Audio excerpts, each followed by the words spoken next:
Alright guys, welcome back to Strong Successful Male. So for today, going to go over an email that was sent from a subscriber. That's from a guy, sounds like he is in his early 50s, and he shares his story that's definitely going to show you that you never quite know who your girl is, even if you spent years with her and trying to find out what she's really like and all that, as I always advise you to do. You never know, and things can be sprung on you that you never saw coming a million miles away. You're going to see in the story, guys, that he met the girl, became his wife back in 1989. And they were together for years, which is the right way to go. And eventually got married. And even after they got married, things were cool for a while. They hardly ever fought.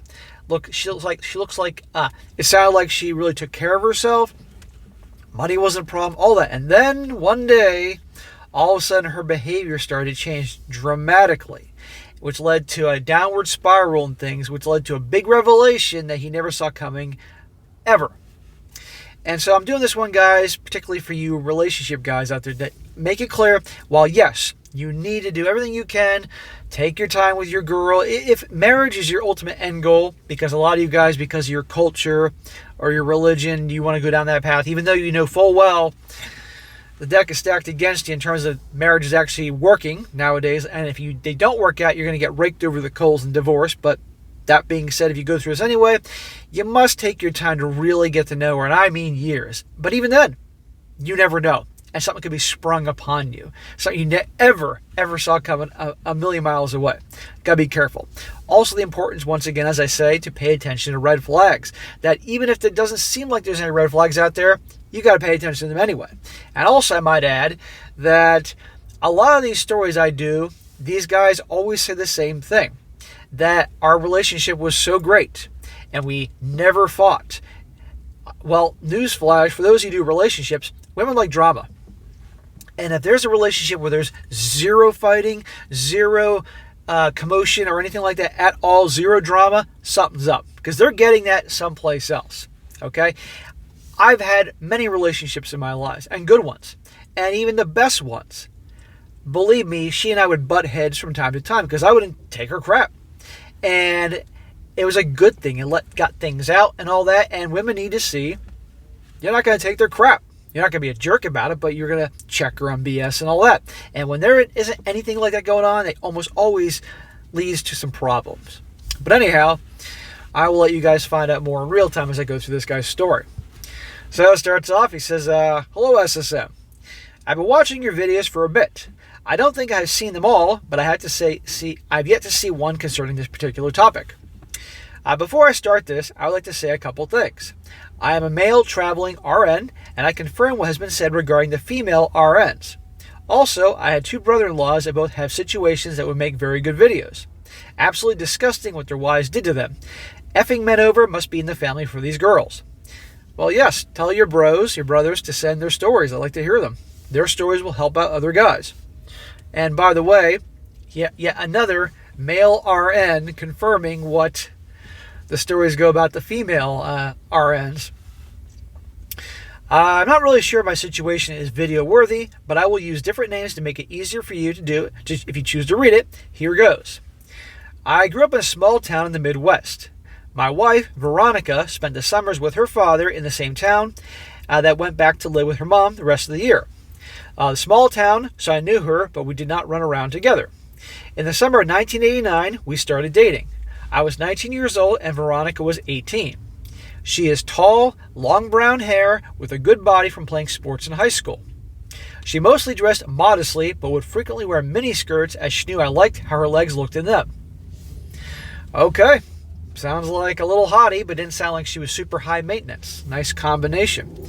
And that's cool that she wanted to dress looking sexy for you, but I'm sure she enjoyed the attention from somebody. Hint, hint. We moved in together in 1992. Veronica had a good job working for the government. I had different jobs, but decided I needed a career change, so I went to college. In 1997, I graduated and increased my income greatly with my new employment. We were doing great. We never argued. Money was never an issue. We had lots of friends and family that we visited. Everyone asked when we were going to get married, as for the most part we behaved just like a married couple. So, I asked Veronica and we were married at the local courthouse in 1998. Okay, so let's do the math. Sounds like you're born in 1970. So 1998, that means you were 28 years old and she was 27. Okay, not too young, just fine. And you were with her for a while. You heard the dates. He met her. They started dating in 1989 and got married in 1998. That's 9 years. 9 years he was with her, dating for a while, lived together. No red flags. Everything seemed cool. Let's keep this in mind, guys. Once again, everything is great. He keeps emphasizing the great part. Since I had some money, I purchased a motorcycle and we would take trips. Day trips or weekend trips. Veronica was not interested in going with me and never made a fuss about it. Once again, all is well. Around 2004 is when everything started changing. Veronica started hanging out with some new friends that I did not really approve of. Red flag. Guys, you must always pay attention to who your girl hangs out with because they are going to affect her. Guaranteed. You've heard this so many times in the stories that I've covered. She started going to bars. She started drinking. She got a DUI. Now, let me just say that we did not drink or go out to bars. I have never ever touched illegal drugs in my entire life. Now, I see the bold flashing red flags, but back then I figured it was just a phase and she would work through it.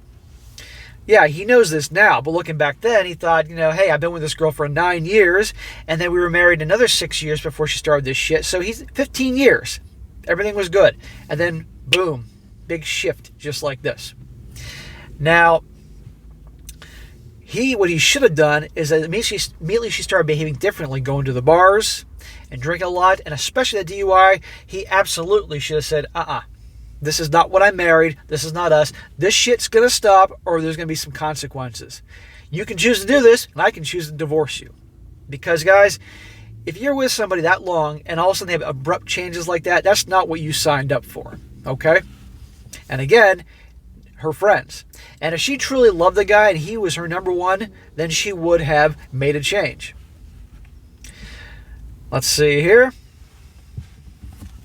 Well, the behavior got worse. See what happens when you don't check her? She would be gone for multiple days at a time. Sometimes I might not see her for a week. I knew she had been to work and I knew she had been to the house, but it was like she was avoiding me. Dude, you didn't see her for days or sometimes a week?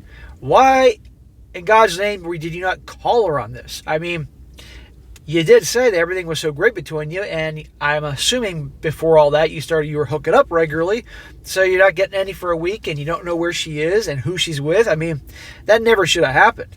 Guys, you got to know where your girl is, okay? Especially if it's your wife, for goodness sake. Unless, of course, it's your wife and you don't want to, and you're hoping she doesn't come back home. Then that's a different situation. Her behavior was getting completely out of character. I found drug paraphernalia in the house. When I did see her, she was dressed like a complete bum. But as she was going out with this one female friend, Tisha, she was all dressed up. New friends, drinking, bars, disappearing, drugs, and now she has this new friend Tisha she's hanging out with. She's dressing like a slob, but when she goes out with Tisha, she's dressed nice. What's going on with Tisha? Are they out picking up other dudes or, something else? This should never have been allowed. The second he found drugs in the house, he had every grounds to kick her to the curb. But the problem was he's with her so long, and he obviously loved her, he was really giving the benefit of the doubt, as a lot of guys would. Finally, this all came to a head in the spring of 2006. I want to know what the hell she was doing, where the hell she was staying, and what was up with all the drinking.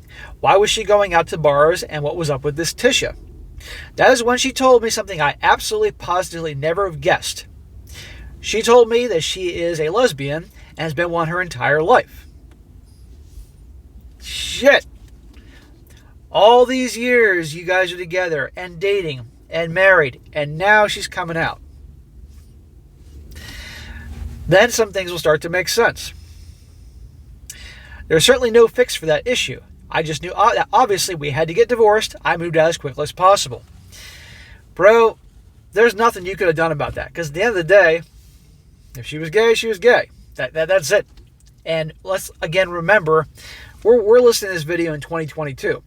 They got together and started dating in 1989. Different world back then. They got married in 1998. Again, different world. So a lot of people, I've heard stories where they were really gay, men or women, but obviously due to the times, it had to be on the down low, and especially where they lived.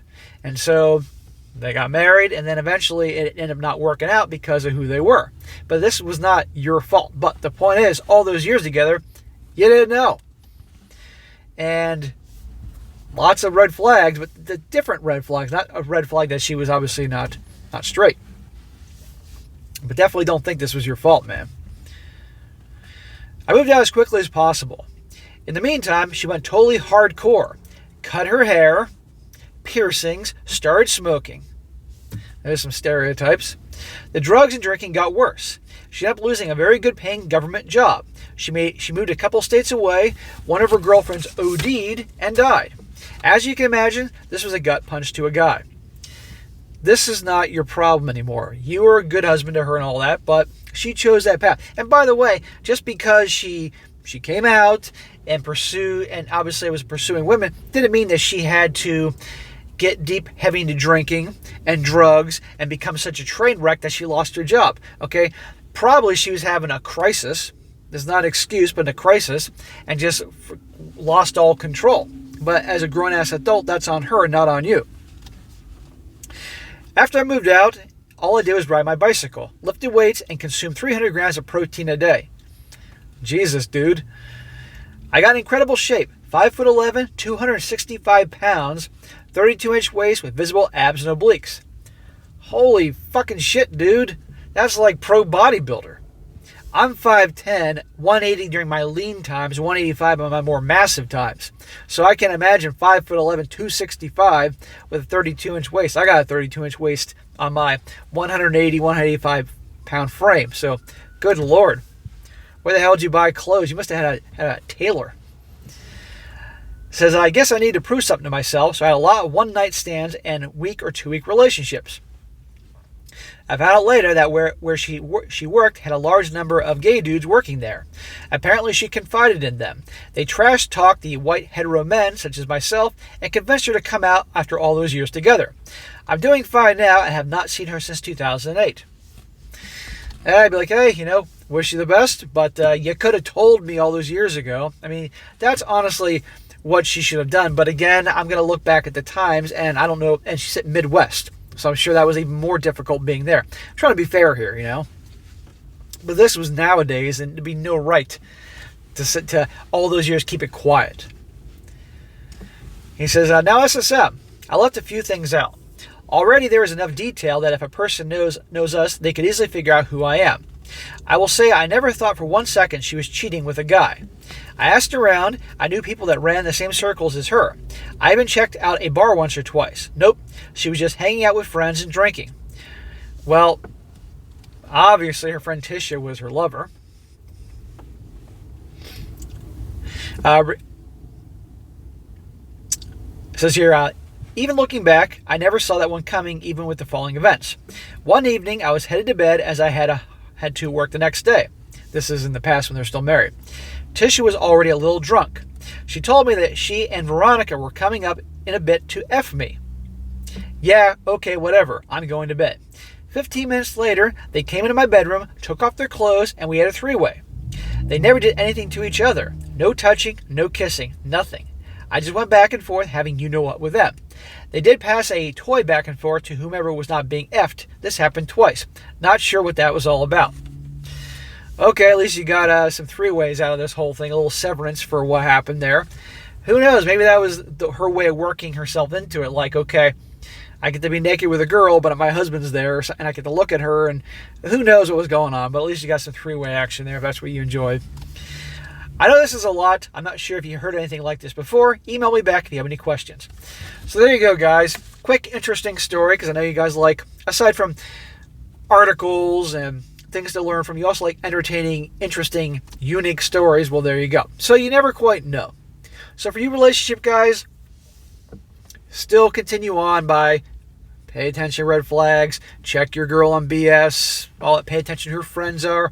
Draw a line in the sand if the friends are a-holes or disrespectful or anything like that. You must keep doing that. And obviously take your time to really get to know her, what she's like, how she handles real life adult situations, what her family's like, all these things I say.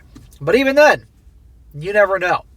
And for all that is sacred and holy, if there's any things that come off that might make it that it seems like your girl might not be straight, or even if she says she's bi, might not be the best option for you. Because I've done stories with guys that got with women that were bisexual, and there were problems. There were problems because, yeah, they were with the guy, and yeah, they liked the guy, and they're attracted to him, but they also like girls, and they crave for girls. So you might want to think about that whole thing. Again, that's their life, that's their business, but you get my point. I want to help guys protect themselves and live drama-free life, which a lot of these guys unfortunately get into if they're not careful enough. So you just never quite know who you're with. All right, guys, that's it for today. Be sure to comment down below what you think about this. And guys, you come across a really good story like to share, by all means, email to me, strongsuccessfulmale@gmail.com. Just give me some time to get to it, and I will when I can. I'm getting flooded with good content here. I don't know what the hell to do with it all, but just keep sending it in, and if it's really good, I'll cover it. And some of them are good, I just cover down the road. So send that in, and we'll go from there. And be sure to like the video, share with your friends, and subscribe. And I'll catch you next time.